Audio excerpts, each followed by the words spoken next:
আমরা রওনা হয়েছি পদ্মা সেতু দেখব এবং মাওয়া ঘাটে যেয়ে তরতাজা ইলিশ খাবো। এই কারণে আমরা প্রাকৃতিক দৃশ্য দেখতে দেখতে ছুটে চলছি, আপনাদেরও দেখাচ্ছি। এভাবে সারা রাস্তায় কি ঘটে আপনাদের দেখাতে থাকবো। এই যে আমরা যাচ্ছি, এটা বাবু, এটা রিফাত রাজা, সাথে বাবুর নানু আছে এবং সবাই আমরা এই গাড়িতে আছি।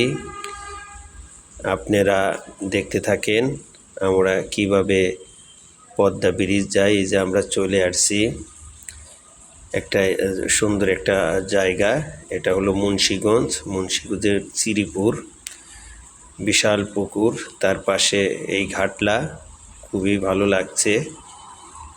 এখানে সবাই বসে আছি, একটু বিশ্রাম নিতেছি, একটু কাজও আছে।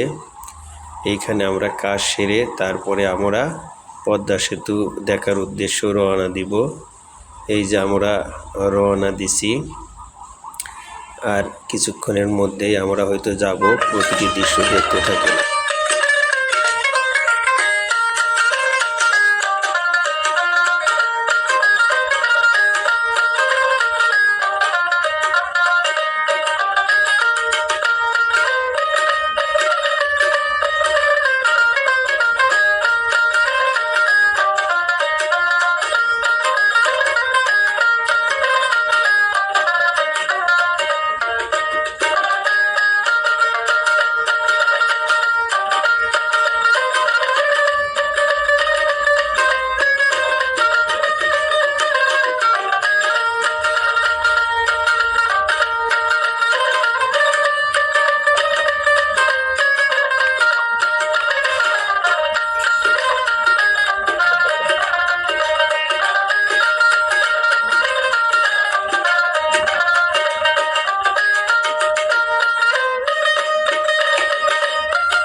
এই যে আমাদের সেই কাঙ্ক্ষিত পদ্মা সেতু, অনেক দিন দেখার ইচ্ছে ছিল, আসলে দেখা হয় নাই, তাই আজকে দু চক্ষু মিলিয়ে আমরা এই পদ্মা সেতু দেখতে পেলাম।